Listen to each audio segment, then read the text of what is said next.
Hello, I'm making this video to explain to you a little bit about the SAT versus the ACT and to offer you the chance to participate in an SAT or ACT prep class this spring, winter or spring sometime. So here we go, very brief description of the SAT versus the ACT and a couple other details. Okay, so the SAT and the ACT, a lot of you have already taken the PSAT, and so the SAT is just like it, only longer, not that much longer. So when is it going to be offered? The SAT has dates in March, May, and June. You can see that the registration deadlines are approximately a month in advance. There's also a late registration deadline that you can find online. All of this information can be easily accessed online by Googling SAT or ACT. So, okay, March, May, June.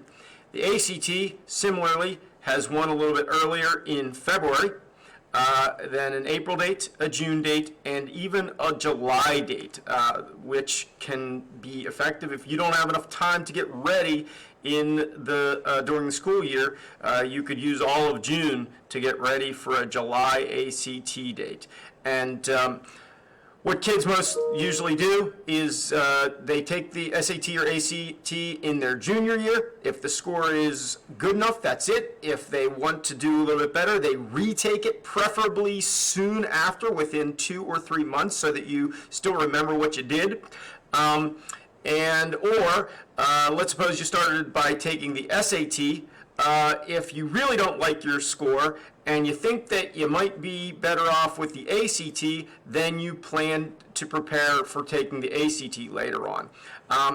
And then next year, if you still need to improve a little bit, either to get more scholarship money or for getting into a particular college, then they generally have early fall administration dates in September or October. So let's very quickly, what's the difference between the two tests?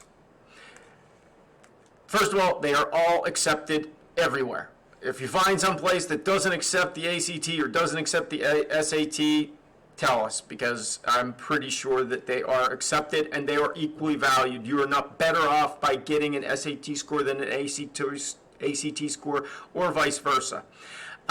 You've taken the PSAT probably, and so you know that as 4 sections, 2 are basically reading and sort of a grammar-like thing, and then 2 are math. 1 is no calculator, 1 is calculator-driven, or you're allowed to use a calculator. The SAT math is very heavy on algebra and like reading problems. The ACT also has 4 sections, but they're a little bit more varied.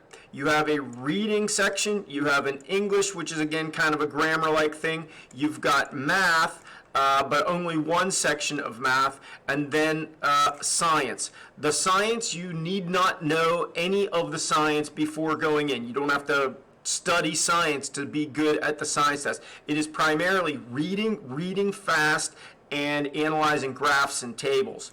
And again, doing it all fast. So this isn't going to be enough time to give you a full explanation, but why should you take the SAT versus the ACT or vice versa?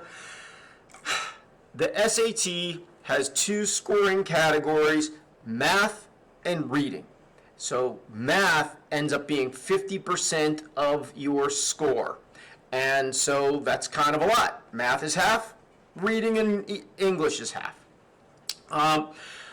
Also, the math in the SAT is kind of a lot of reading and sort of, it's critical thinking within a word problem.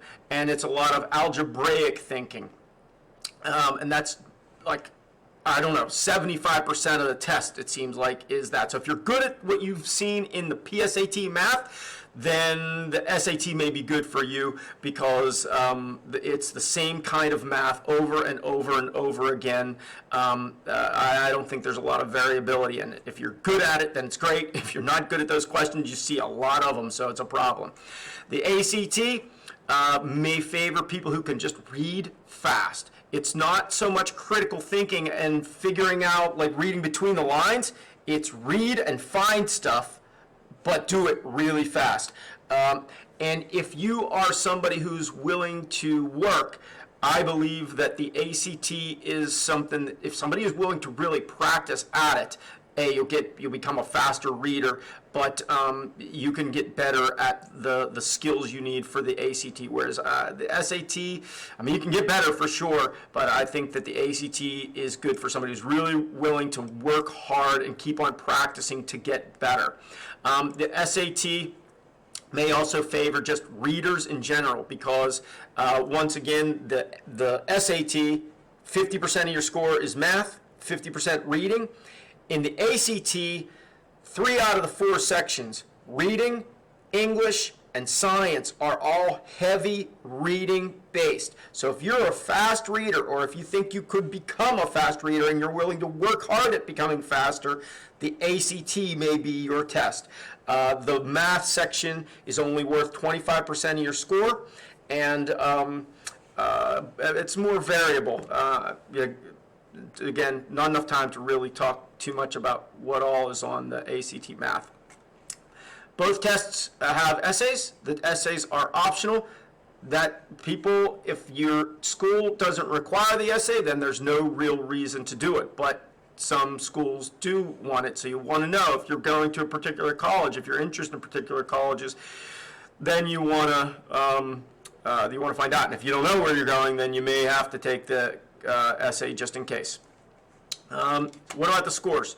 In the SAT, the best score you can get is 1600, which is equivalent to a 36 on the ACT. A 1500, which is still an amazing, like Ivy League level, CMU level score, would be a 33 on the ACT.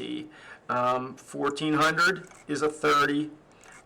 This score I include because we here, and this depends on the year and depends on the student, but a 1380 would be a pretty safe score if you were interested in one of the big semi-elite schools like a Pitt main campus, a Penn State main campus, an Ohio State main campus. A 1380 should be safe. Like you should be, and that would be a 29. Notice because the SAT has more variation in the score. It goes up by hundreds, whereas the ACT only goes up to 36. 1350, which would also be a reasonable score for a Pitt or a Penn State or an Ohio State, but maybe not as safe as a 1380. But on the ACT, it's still the same number. I don't know what that means in terms of your likelihood of getting in, whether 29 helps you or hurts you, anyway. And then you can see down here, 1100 would be a 22, and a 1000 would be a 19. All of this, there are score calculators. You can go online and literally say SAT score calculator, and you can enter your SAT score, and it will tell you what that would be on the ACT. All right, finally, if you want to participate in a prep course here at Rare Review to try to get ready for your standardized test, we will maybe be doing this in January and February based on student interest. If you are interested, I need to know, and you need to let me know so that I can get a list together, submit it to Mr. Hewitt and Dr. English and the school board to get it approved. So a little bit about if the test score is important for the school that you're going to, which would be probably a Pitt, a Penn State, and Ohio State, and probably elite schools, CMU, Ivy League, Duke, Stanford.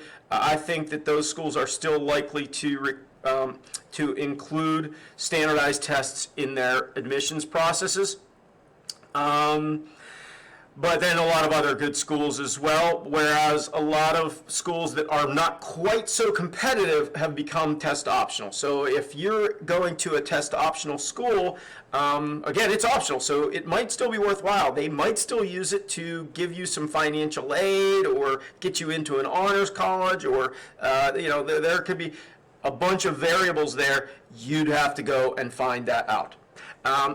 And so if you want to do this, if you think you want to do a practice course, it would be in January and February, and we will be doing the SAT. We will be getting ready for the SAT, and your best bet would be to register for the March SAT. So here's what I need. Send me a chat or an email saying, yes, I'm interested. And then I prefer Saturdays, I prefer Sundays, I prefer weekdays after school. Any of those, or all. If you like them all, then you can say all days are good for me. But in the past, we've definitely had some people who can do Saturdays but not Sundays, can do Sundays but not Saturdays, can do weekdays, but not weekends. So, you may want to give me some specifics if you have them, so that I can try to build a schedule if, in fact, we're able to hold the class, which typically we are. So, if we have some decent interest, we've always held it in the past. I assume we'll hold it this year as well. One last thing. It's possible that it could be done remotely. And in all honesty, I think this is something that would work pretty well remotely, so it would be fine. So, okay, thanks so much, and feel free to send me questions via email or chat on Teams or through your teacher. Thank you and take care. Stay safe.